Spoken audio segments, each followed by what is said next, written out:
Таны сонсох суваг өгүүлж байна. Дэлхийн сонгодог зохиол Мартин Эден. Зохиолч Джек Лондон. 10 дугаар хэсэг. 20 дугаар бүлэг. Юм бичих хүсэл Мартиныг дахин эзэмдэв. Өгүүлэлэг шүлгийн санаа тархинд нь тасралтгүй төрөх учраа хэдтэй ирээдүйд эргэн харахын тулд товч тэмдэглэл хийж байваа. Гэхдээ бичсэн гэхэд бичсэн юмгүй л байв. Энэ бол түүний амралтын үе байсан учраас амралтаа хайр дурлал, амралт хоёрт зориулахаар шийдсэн нь сансанчлан бүтэв. Мартин амьдрал бэлхэм явж Руфтэй уулзах бүр түүний эрүүл мэнд хүч тэнхээний сэтгэл булаам сайханд хүүхэн урдын адил татагдана. Болгоомжтой бай. Чи Мартин Эдентэй дэндүү олон уулзаад байна уу үгүй юу? Гэж ихэн охиндоо нэгэнт сэрэмжлэх янзтай өгөөлөв. Гэтэл Руф хариуд нь зөвхөн инээмсэглэжээ. Тэр өөртөө хитрхи итгэж байснаас гадна хэд хоноод Мартин аялалд явах байв. Түүнийг эргэж ирэхэд хүүхэн алс дорн нутагт байх юм чинь. Хэдий тийм боловч хүүхний хувьд Мартины хүч эрүүл мэндэд татагдах хувьд оршиж байсан юм а. Хүүхэн дорн зүг явах гэж байгааг Мартин мэдэж байсан учраас тэсвэрлэх хэрэгтэй гэдгийг ойлгож байв. Гэтэл Руф митийн охидтой яаж харьцвал зохихыг тэр огт мэдэхгүй байжээ. Төвний урдын бүх туршлагыг зөвхөн хөндрүүлнэ. Урд учирч явсан охид бүсгүй ичүүд Руфтэй огт адилгүй. Тэд амьдралыг сайн мэддэг, дурлал сэтгнэл, хөөцөлдлийг сайн ойлгодог байсан байтал Руф энэ бүхнийг юр мэдэхгүй. Төвний юр бусын цэвэр ариун нь Мартиныг сандаргаж хэлэх үггүй болгож өөрт нь олдошгүй хүн шүү гэсэн санааг аяндаа төрүүлнэ. Хэргийг өндрүүлсэн бас нэгэн явдал байваа. Мартин идүүгээ хүртэл хүнд хайр сэтгэлтэй болж яваагүй аж. Бүсгүйчүүд түүнд таашаагдаж заримтай нь хөөцөлдөж явсан боловч энэ бүхнийг хайр дурлал гэж арайч хэлж болохгүй юм. Ёрдөө л эзэн юм шиг эскрэтгэхүүл тэд бууж өгдөг байж. Энэ бол цаг зуурын наадам. Санамсаргүй тохиолдол ер нь эр хүний амьдралыг бүрдүүлдэг нарийн тоглоомын хэсэг. Тэгэхдээ 2 дугаар зэргийн хэсэг байв. Гэтэл одоо анхудаал хулчгар ичимгүй ирсэн, бишүүргсэн байдалтай байна. Яаж эхлэх, юу ярих вэ гэдгээ мэдэхгүй, хайрт бүсгүйнхээ цэвэр ариун байдлын өмнө хөл алддаг болсон байваа. Эрэнтэй бараантай хувьсамтгай энэ ертөнцөөр тэнөөчилж явахдаа Мартин нэгэн мэрэгэн дүрмтэй болсон нь мэдэхгүй тоглоомор тоглохдоо төрүүлж хизээж буй ихэл гэдэг дүрм ажээ. Энэ дүрм амьдралд 1000 дахин батлагдсан бэл. Тэгээд чинь нь хүний ажигламтгай чанарыг хөгжүүлнэ. Мартин өрсөлдөгч этгээдийн сул талыг илэртэл хүлээж юмны зүгийг олж хүчээд энсэлд сурчээ. Зодолдох дооч гэсэн өрсөлдөгчийн сул талыг олох гэж үргэлж оролддог байв. Олбол энэ сул тал руу яг л тэр тал руу зөгөхөд туршлага тус болно. Одоо ч гэсэн Руфтэй дурлалынхаа тухай ярихыг хүсвч эрсэлж чадахгүй тул хүлээсээр байв. Тэр хүүхнийг гомдоохоос имэж мөн өөртөө ч сайн итгэж чадахгүй байв. Гэвч өөрөө мэдсэн юмгүй зөв зам сонгон авчээ. Хайр дурлал ойлгомжтой үг ярианаас өмнө энэ ертөнцөд ирж хизээч үл орхигдсон мартагдах арга замыг сүв өгчилжээ. Мартин чухамгүй энэ балар эртний аргаар л Руфийн таашаалыг олж авсан байна. Анхандаа үнийг Мартин ухаарсан юмгүй хийж байтал хожим хойно л үнэн учир олджээ. Түүний гар хүүхний гарт үрэх нь ямар ч үгнээс илүү ойлгомжтой. Түүний хүчийг мэдрэх нь бадаг шүлгээс ч хідэн үеийн хайр сэтгэлтний халуун илгэн үгнээс ч хүчтэйч. Үгээр учрыг гарган хэлбэл Руфийн оюун ухааныг хөндөх ахуйла. Гар санамсаргүй ойртох нь тэр хүүхэнд хорогдон нуугдсан эм хүний зүн дадалд шууд нөлөөлнө. Хүүхний оюун ухаан өөршгөн балчир баг. Гэтэл зүн дадал хүн төрлөختөн шиг магадгүй түүнээс ч хуучин байж. Зүн дадал нь хайр дурлал бий болсон тэр эрт цагт буй болж түүний эртний мэрэгэн чанарын хүчинд хойд үеийн бүх нарийн арга ухаан дарагдана. Руфийн оюун ухаан дуугүй байв. Түүнд Мартин хайртай нэвэлхэн учир түүний дурлалын илрэл болох нүдний хурц гарын чичрэлт наранд борлсон хазарт нь хурах улаан өнгө зэргийг үзэж Руф сэтгэл ханна. Заримдаа Руф Мартиныг түлэх мэт болох боловч үүнийг туйлын гинэн хуулийн зөрөхгүй байдлаар хийх тул тэр хоёрын хинхэн нь олж анзаарахгүй өнгөрнө. Хүүхэн эм хүний хүчээ ухаан баярлаж Мартинтай тоглон түүнийг өдөн Ева шиг сэтгэл жаргалт. Гэтэл яаж ярихаач мэдэхгүй өөрийг нь эзэмдсэн сэтгэл бодол нэг хүчтэй байсан учраас Мартин үг дуурахгүй. Ойртох гэсэн эвлэг бос зориггүй оролдлогод хүрэх замыг үргэлжлэн ирсээр дуугарахгүй явбаа. Мартины гар хүрэхэд жаргалтай. Тэрч байтугай жирийн жаргал биш мэт. Үүнийг Мартин мэдэхгүй байсан боловч хүүхэнд дургүйцэл төрүүлэхгүй байгаагаа мэдэж байна. Тэр хоёр уулзаж мэдлэгтэй эсвэл салахта бибийн гарыг атгадаг байсан хэрнэ. Ундаг дугуй барихад бибидээ ном авч өгөхөд эсвэл хууцыг хамт эргүүлэхэд тэдний хуруунууд тулгардаг байв. Хүүхний ус Мартины хазарт хүрэх эсвэл номд гарсан сонирхолтой хэсгийг тонгойн үзэх зур Мартины мөрөнд сэм наалдах зэрэг нь бас бий. Энхэд буй болсон хачин санаа жишээлбэл Мартины үсийг илэх хүсэл зэрэгтэй Руф нэмсэглэж байдаг байв. Гэтэл Мартин ном уншиж ядраад хүүхний өвдөг дээр толгой тавьж нүдэнад ирээдүйн тухай, хамтын ирээдүйн тухай бодож байхыг хүснэ. Гэтэл нэм гаргийн зугаалгаар ямар нэгэн хүүхний өвдөг дээр толгой тавьж, нарнаас халахалж, дурлалт хичнээн амарлангүй болохыг минь гайхан, намайг хайрлан ширтэж бай гэсэн шиг унтаад өгөх удаа хичнээн олон байв. Хүүхний өвдөг дээр толгой тавина гэдэг энэ ертөнцийн хамгийн амархан хэрэг мэт Мартинд дандаа санагддаг байсан бол одоо Руфийг харахад тэгж бодох ч үгүй, учир удах ч үгүй хэрэг шиг санагдана. Энэ ухамсарын илрэн буй бие барьсан чанарал Мартиныг зориг өгдөн хөтлөнө. Бие барьдахдаа Мартин Руфийн сэтгэлийг нэг ч удаа түгшээсэнгүй. Тэдний уулзалт ямар шоу аюултай, чигтэй болж байгааг туршлагагүй, ичимхий бүсгүй ойлгохгүй явлаа. Хүүхэн бодох санах юмгүй. Мартин татагдж байхад Мартин улам зузаарах ойртлыг ухаарч зоригтой байхыг хүсвч зоригтой байж чадахгүй байв. Нэгэнтээ Мартин зориг гаргал. Руфийн дэрэгт нь хүүхэн бүх хөшгийг нь буулгасан цонхтой өрөөнд хэвтэж байв. Толгой нэх өвдөж байна гинэ. Тус болох юм юралга. Нунтаг юм хэрэглэхийг доктор хоол хориглолоо гэж Мартины асуултад хариу болгож Руф хэлв. Би юм хэрэглэлгүй таныг идгээч. Сайн итгэхгүй байхад хэрв та хүсвэл оролдоод үзье. Миний юм бол хамгийн жирийн иллэг. Би түүнийг Японд сурсан юм л т. Япончууд бол тэргүүн зэргийн бариачид юм шүү. Дараа нь мөн л түүнийг тэгэхдээ зарим нэг өөрчлөлтөөр гавайчууд хэрэглэж байхыг би үзсэн. Энэ иллгийг тэд нар ломи гэж нэрлэдэг юм. Энэ заримдаа ямар ч имээс илүү байдаг гэж Мартин ярив.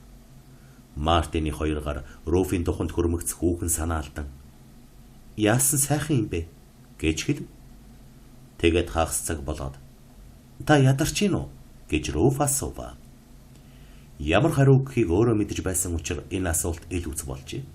Тэгээд Руф дутуу зүрмэглэж Мартин захирагдана. Төвний хуруунаас өвчнийг ангаах хүч урсан гарч буй мэт хүүхэнд бодогдно. Тэгсээр өвчин маш нандсан учраас Руф намунтаж Мартин сэмхэн дээрэн гарчээ. Оройн Руф Мартин руу уцтаж би үчийн холболтол унтлаа. Эдэн та намайг бүр мөсөн эдгэж өглөө. Яаж ачигт нь хариулах билээ? Гэдгийг мэдэхгүй маа гэв. Баярлаж ичин гүйрсэндээ Мартин арай гэж хариу хэлж энэ үед түүний тархинд Браунинг, Элизабет хоёрын тухай бодол оргилж байв. Браунинг хайрт хүнийхээ төлөө хийснийг Мартин эдэг Руф Морзын төлөө хийж чадна. Өрөөндөө эргэж ороод орон дээрээ хэвтэж Спенсерийн нийгэм судлалыг барьж авав. Гэвч уншаад ухаанд нь юм буухгүй ажээ. Хайр дурлал түүнийг бүхэлд нь эзэмдэж бэх асгасан бяцхан ширээнийхээ дэргэд сууснаач мэдсэн.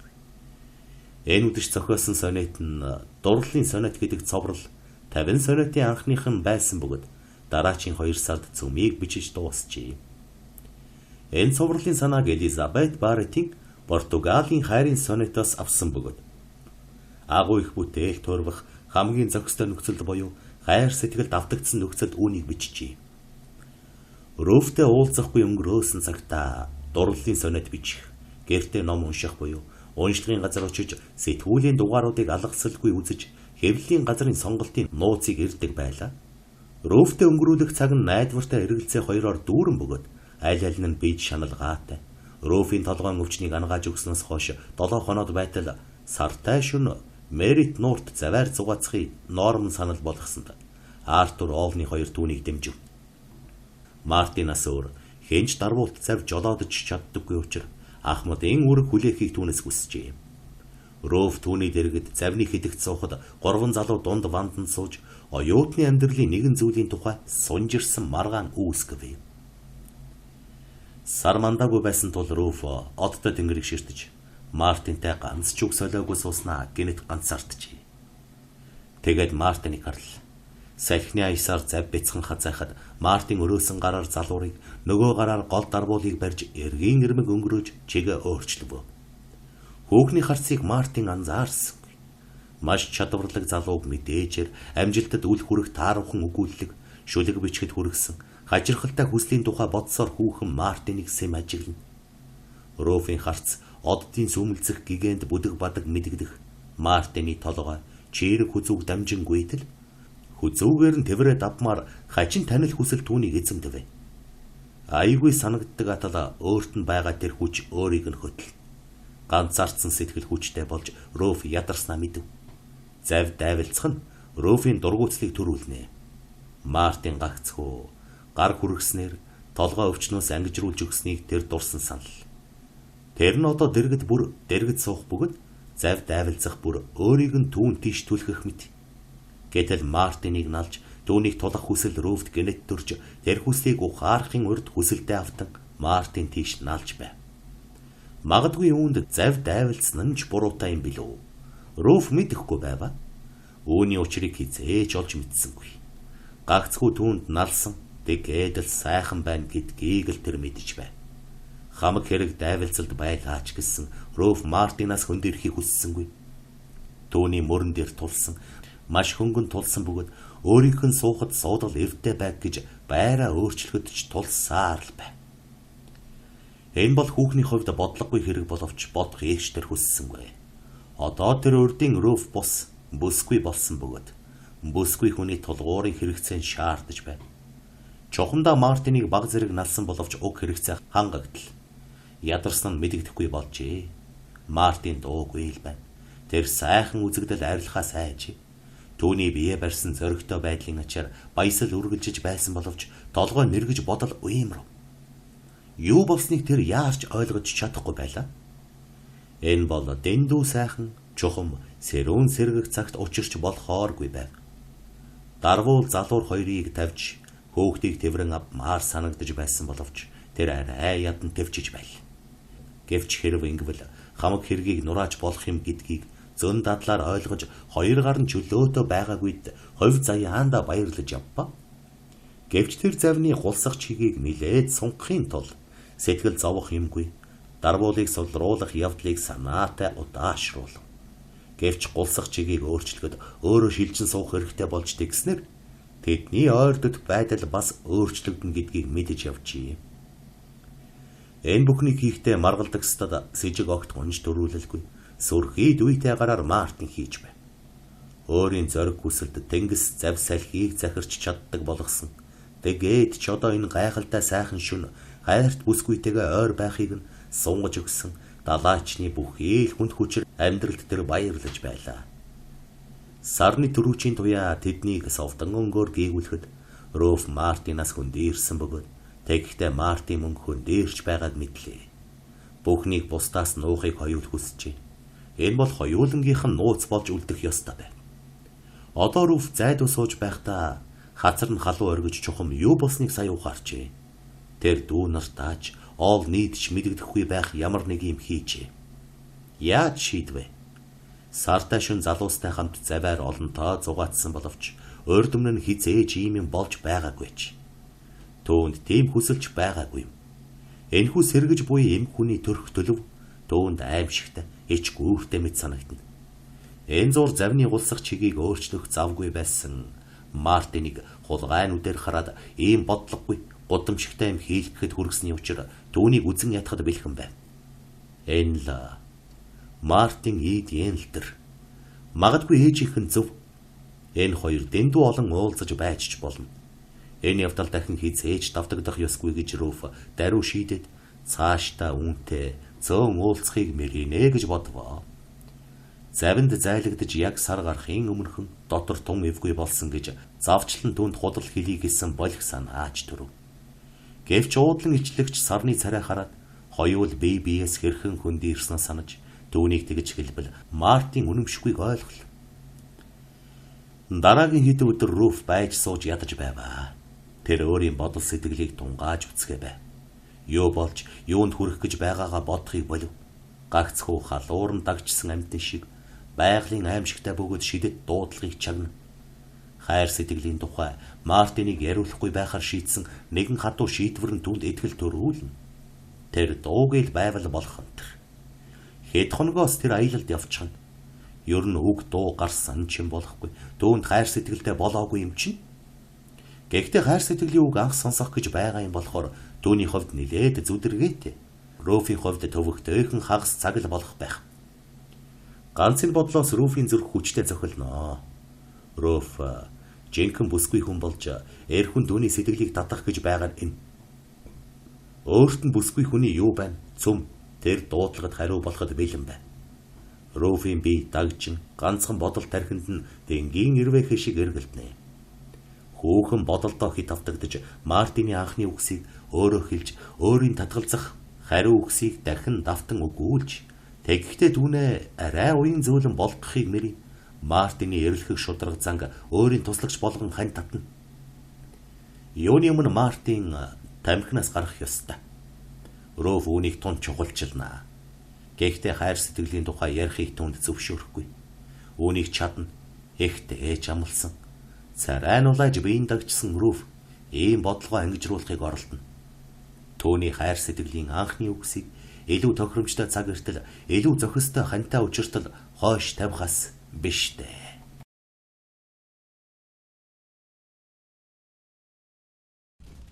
Таны сонсох сувг өгүүлж байна.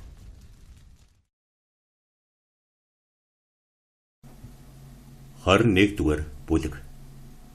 Нар мананд хучигдаж зөөлөн салхи нойрмоглох агаарыг сэвэлзүүлэх намрын шар нарны цагаар Калифорниод ирдэг дулаан бөгөөд эвэргүй сайхан өдрүүд эхэллээ. Өнгөд утсаар нэгсэн мэт хөнгөн ягаан манан толгодын завсраар саатаж Далайн булангийн нөгөө эргэс Сан Францискоход удаад толб болон нал ажээ. Далайн булан хайлсан туглаг мэт гялалцаж түүний эрэг дээр урсгал даган яаралгүй гулсах буюу сул зогсох хөлгийн дарвуулууд цайрна. Алсад мөнгөлөг манан дунд Тамал Пайс сүндэрлэнэ.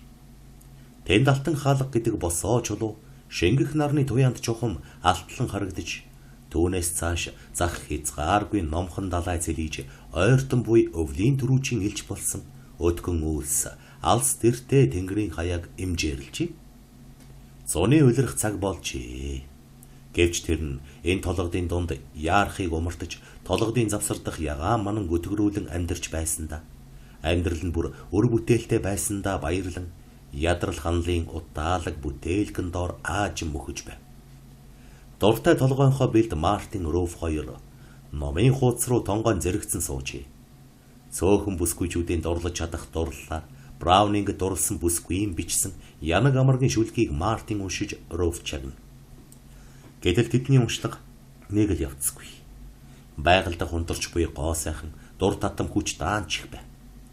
Жилийн алтлаг үе амьдарч байсан шигээ сайх нүглээ намжлаагүй нүгэлтэн хэвэр унтарч байхад нь орчных нь агаар чатууга сайхан дурдтгалаар дүүрэн байх шиг санагдана.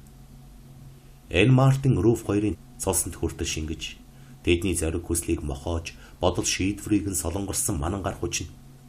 Мартин бие солруулах хүчин давтагдж түүний дээрээс үе үе бүлээн давталгаа нөмрөн ирэх шиг болно. Тэдний толгой маш ойртож салхины гинтийн үлээлт Руфийн үсийг хийсгэхэд Мартины нүдэнд хэвлэмэл үсэг бүдгэрнэ. Мартиныг уншиж байсан газараа алдаж бодлоход уншиж байгаа юм та анзаарахгүй байх шиг бодогдно гэж Руф хэлв. Таач бас анзаарахгүй байх шиг. Сүүлчийн сонетод юу гарлаа? Бүү мэдээ би мартчихлаа. Цааш нь уншаад явах вэ? Сайхан өдөр байна шүү гэж Руф инээ хэлвэ. Бидэнд зугаацах цаг мөд ирэхгүй. Тэр тэнгэрийн хаяанд үйлс хурж байна гэж Мартин өгүүлвэ. Төвний гараас ном гулсан унахад тэр хоёр нойрмоглох Далайн буланг бодлогоширсан харцаар ширтэн чимээгүйсэн. Руф Мартины хүзүүг хулгай нүдээр харна. Таталцны хуулиас ч, хувь заяанаас ч илүү ямар нэгэн хүч хүүхнийг гинэт хөтөллөө. Мөрөөрөө мөрөнд нь хүрэхэд ердөө л ганцхан ямх ойртох хэрэгтэй байсан байтал энэ явдал түүний зориг хүслээс ангид болчихлоо. Түүний бие цэцэгт хурж байгаа эрвэхэ шиг хөнгөн хөрмөгц. Мөн тийм хөнгөн шүргэлтийг хариу мэдэрч Мартины бүх бие энэ шүргэлтийн үед чижирхийг бас мэдрэв. Энэ минутад л Руф холдох ёстой байсан юм а. Гэтэл өөртөө захирагдгаа байж. Юулхийн тэр бүхэн нь хүүхний зориг хүслээс ангид аянда болж байсан бөгөөд баясгалан тухайн самууралд автсан бүсгүй юу ч хайхрахыг болов. Мартины гар шийдэмгүй бус сарвайж түүний бэлхүүсээр тавран авл. Хүүхэн бэрх ядаргаатай хүлээж жухам юу ч бүүмэд хүлээж байлаа. Уруул нь хатаж зүрхэн цохлон хамаг цус нь халуу оргин. Мартины тэврэлд чангарч түүнийг өөртөө айжим эвтэйхэн ойртуулна. Хүүхэн цааш хүлээж тэссэнгүй. Тэгээд огцом амьсгаа авч толгоогоо цээжинд нь өөрийн ирэхгүй наа. Мартин дөргөн тонгооход тэдний урал харилцсан учирлаа. Энэ лав дурлал байх гэж өчүүхэн хоронд зихээ авахдаа Руф бодлоо. Хэрв энэ дурлал биш бол дэндүү ичгүүртэй. Энэ гагцхүү дурлал байх ёстой. Гараараа биеийг нь тэрч, уруулаараа уруулыг нь шимэгч энэ хүнд хүүхэн хайртай.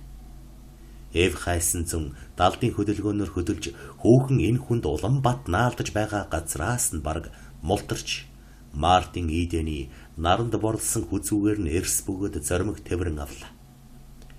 Хангагдсан хүслийн энэ баяр туйлын хүчтэй, туйлын хурц байсан тул дараа хормонд нь хүүхэн сул Йолсхийн зуурсан гараа тавьж Мартины гарт ухаангүй шахан тэвэр үлвэ.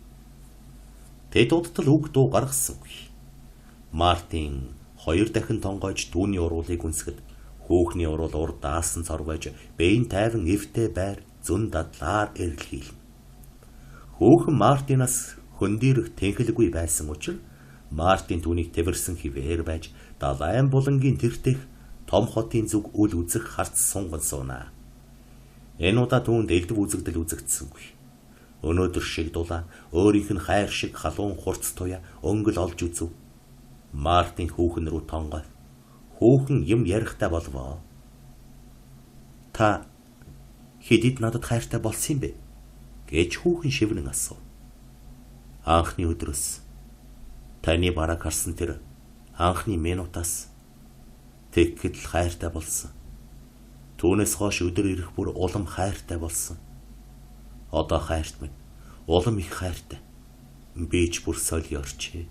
Жаргалдаа болж толгой минь эргэж байна. Гэв. Мартин, хайрт минь би эм хүн болсондоо тунч баяртай байна. Гэж Руф гүн сүрс алдан хэлв. Мартин хүүхнийг дахин чанга тэрснэ ингэж асуув. Харин та анх хэдийд ойлгов? Би үнийг аль хэдийн бараг шууд л ойлгосон. Тэгвэл би сохор ном шиг явжтэй. Таныг үнсэд энэ тухай сая тааварлав шүү гэж Мартин чанга өгүүлэхэд түүний хоолойд харамсах хөнгө сонстов. Би буруу юм хэлчихжээ. Та надад хайртай болсныг би аль хэдийн ойлгосон юм гэж хүүхэн хэлээд жаахан зайцаж түүнийг харав. Та өөрөө гэж Мартин асуув. Надад энч гинтгэл мэдгдсэн. Та намайг тэрэн тэртэл би ойлгохгүй явсан юм. Би таны эхнэр болно гэж өдий хүртэл огтхонч бодоогүй. Мартин, та юугаараа намайг бишүүлвэ? Бүү мэдээ. Хайр дурлалаар аал байх. Миний дурлал амьд бүсгүй зүрх байдаг чулуугч хайлахчих юм шүү. Гэж хэлээд Мартин инээмзэглэв. Дурлал гэж миний боддогтой энэ бүхэн адилгүй юм гэж хүүхэн дурамчхан өгүүлвэ. Та юу гэж боддог байсан юм бэ? Би түүнийг ийм гэж бодоогүй юм. Мартины нүдийг эгцлэн хэсэгхэн харснаа нүд боруулан ингэж хэлв. Би ерөөсөө юу ч ойлгодоггүй байжээ. Мартин Руфийг дахин биедээ ойртуулахыг хүссэн боловч айлгахаас имэж түүнийг тэрч байсан гар нь үл мэдэг чичирхийлв. Тэгэхэд нь хүүхэн өөрөө түүнд тэмүүлж Тэдний уруул дахин учрав. Миний эцэг их юу гэх бол гэж Руф сэтгэл дүгшсэн янзтай гинэт асуув. Бөө мэдээ. Гэвч бид хүсвэл юу н бэрх байх вэ? Ээж зөвшөөрөхгүй бол яа. Би яасан ч түнд хэлж зөрхөлгүй. Би хэлж хэлтий. Яагаад ч юм чиний ээж надад нэг л сайнгүй юм шиг бодогддог юм. Тэр чи яах вэ? Би буулгаж авч чадна. Таныг буулгаж авсан хүн өөр хэнийг ч буулгаж чадна. Хэрэг бүтэхгүй бол. Тэгвэл яах гэж? Яалаач гэсэн бид хагцсахгүй. Гэхдээ ээж тань зөвшөөрнө гэдэгт би итгэж байна. Тэр танд тун их хайртай шүү дээ. Би түүний итгэлийг эвтгэхээс айж байна гэж Руф бодлогошрон өгүүлв. Эхийн итгэл тийм ч амархан эвдэрэхгүй гэж Мартин хэлэх гэснээр байж орно.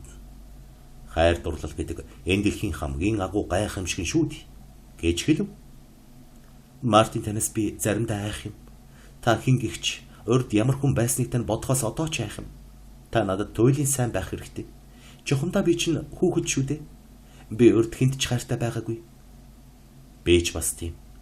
Бид хоёулаа хүүхэд. Бид хоёулаа азтай болсон. Бидний анхны дурлал хоёр талаасаа байна шүү дээ. Яаж тийм байж болох юм бэ? Яаж болох юм бэ? Та далайчин байсан. Миний мэдхээр бол далайчин гэж Руф Мартины гараас огцом шалмаг хөдөлгөөнөөр мултран гэнэт хашгиран өгүүлвэ. Хөөхний дуу тасалтав. Усан буудал бүхэнд эхнэртэй байж дассан. Та ингэж хэлэх гэв үү? Гэж хүүхний үгийг Мартин төгсгөв. Тийм ээ гэж Руф шивнэн хэлжээ. Гэтэл тэр чин дурлал биш шүү дээ. Би нилээд олон усан буудалд бууж үтсэн боловч тантай уулзтлаа дурлал гэхээр юмтай огт учирч яваагүй. Танахаас анх харж яваад би золтой цагдаад баригдаагүйг та мэднэ үү? Гэж Мартин нухацтай өгүүлвэ. Юунд баригдах? Яахав дээ? Намайг согтуу хүн гэж цагдаа бодоод би ч үнэхээр дурлалаас болоод согтуу явчихлаа. Бид ярих юмнасаа холдчихлоо. Бид хоёулаа хүүхэд гэж таныг хэлэхэд яаж тийм байж болох вэ гэж би хэлсэн. Энэ тухай ярьж байгаа шүү дээ. Би өөрт хинт ч дурлаж байгаагүй. Та бол миний хамгийн анхны хайр дурлал шүү. Гэж Мартин сөрөв. Гэхдээ та далайчин байсан гэж Руф нэхнэ. Гэлээ гэхдээ би анх удаа л дурлаж байна. Гэхдээ бүсгүйчүүд бүсгүйчүүд байсан шүү дээ. Гэд Мартины гайхлыг дөрүүлэн нулимс асгар уулсан тул түүнийг тайлгаруулахын тулд нэлээд олон үнсэх хэрэгтэй болов. Гэхдээ л сурвалжит бүсгүй Жуди Грэди хоёр бусад бүх талаараа адил гэсэн Геблингийн үг Мартины санаанд орж ирв. Түүний уншсан роман зохиолууд өөрөөр сэтгэхийг шавдаж байсан боловч чухамдаа энэч үнэн л дээ гэж Мартин бодвоо. Дээдсийн дотор бүсгүй хүнд ойртох ганц зам болоо. Ёс болгож хайр сэтгэлтэйгээ хэлэх явдал байна гэдэг төсөөллийг эдгээр романаас Мартин олж авсан байжээ. Гэтэл өөрийнх нь гарч ирсэн хүрээнд бол огт хөвгүүдийн хувьд үнсэлдэх, тэрвэрлдэх гэдэг бол ердийн хэрэг юм. Гэвч дээд ангийн ямбатан олны дотор иймэрхүү янзаар хайр сэтгэлээ илэрхийлж болдоггүй ажээ. Ингэхлээр тэр романууд худал айлтжээ. Үүний баталгааг дөнгөж сая олж авлаа шүү. Өг дуугүй инхрийлэх нь ядуу ажилчин бүсгүйчүүдэд ч дээдсийн огтод ч адилхан сэтгэгдэл төрүүлдэг юм байна. Тэд нар хэдий байдал өөртөө боловч бусад бүх талаараа адил юм байна. Хэрв Херберт Спенсерийн үгийг сансан бол үүнийг өөрөө бодож олж болох л байна. Руфийг үнсэж, инхрийлж, тайтгаруулж байхдаа сурвалжит бүсгүй Жуди Грэди хоёр бүх талаараа адил юм гэдэг санааг Мартин баярлан санаж байваа. Энэ санаа Руфийг түнд ойртуулж улам хүртээлтэй болгоно. Түүний сайхан бие бусад бүх хүний шиг л бие байна. Тэд гэр бүл болоход бололцоогүй могт байхгүй байна. Тэр хоёрын хоорондын ганц ялгаа нь зөвхөн ангийн ялгаа боловч тэр нь явн явсаар зөвхөн гадаад ялгаа юм аа. Үүнийг хайхрахгүй байж болох юм. Улаан нөмөрг эрэхтэй болтлоо мандсан Ромын нэгэн боолын тухай Мартин уншсан шүү дээ. Хэрв тийм юм байдаг ахвал Мартин Руфийг хүртэл мандаж яагаад болохгүй вэ? Энэ хүүхэн хэдий цэвэр ариун соёлж, оюун сэтгэлээр гоо сайхан боловч чухмал Лизи Коннелли шиг энэ дэлхийн бүх Лизи Коннелли шиг жинхэнэ л бүсгүй хүн байна. Тэр бүхэнд болох юм аа. Энэ хүүхэн бас л болно. Энэ хүүхэн хайрлаж ч, үзэн ядаж ч болно. Магадгүй уурсан хашгирч байсан байж болно. Энэ хүүхэн хардаж ч болно. Өөрийнх нь усан буудлын хүүхнүүдийн тухай бодож сая хартсан шүү дээ. Түүнээс гадна би танаас ихч 3 насаар ихчүүд гэж Руф Мартиныг эхслэн харж гэнэт өгүүлв. Гэлээж гисэн та хүүхэд амьдралд юм үтснээрээ би танаас 33 удаа ах гэж Мартин сүргэн өгүүлв. Чухамдаа тэр хоёр дурлалд хүрт ээлтэй бүхний хувьд хүүхдүүд байваа. Хүүхэн их сургуулийн диплом, эрдмийн зэрэгтэй боловч гаргүй философийн мэдлэг, амьдралын гашуун сургуультай боловч өөрсдийн бодол сэтгэлийг яг л хүүхэд шиг мөхс гэнэн илэрхийлцгэн. Тэр хоёр шингэх нарны туяанд сууж хайр сэтгэлдээ болсон бүхний ярилцдгийн адил ярилцаж байв. Хайр дурлалын гайхамшгийг тэднийг золгуулсан хувь зохиолыг шагшин магтаж энэ дэлхийд урд өмнө хинч хайрлаж дурлаж байгаагүй байдлаар харилцсан дурлалцсан гэж баттай итгэж байв. Тэр хоёр BBS төрсэн сэтгэгдлийг сэргээхийг оролдож тэр цагт чухам юу бодож юу мэдснээ яв цав сэргээхийг оролдон анхны уулзалтаа дахин давтан дурсаж байваа. Баруун хурсан үйлс нарыг халахлав. Тэнгэрийн хаяа гаарахад эргэн тойрны бүх юм энэ ягаан өнгөнд думпахад жаргалтай өдөр минь баяртай гэдэг дууг Руф намуухан аялав. Хөөхөн толгойгоо Мартины мөрөнд нааж дуулахад хоёр гар нь мөн Мартины гарт байлаа. Энэ мөчид тэр хоёр хэн хэнийхээ зүрхийг атгаж суув.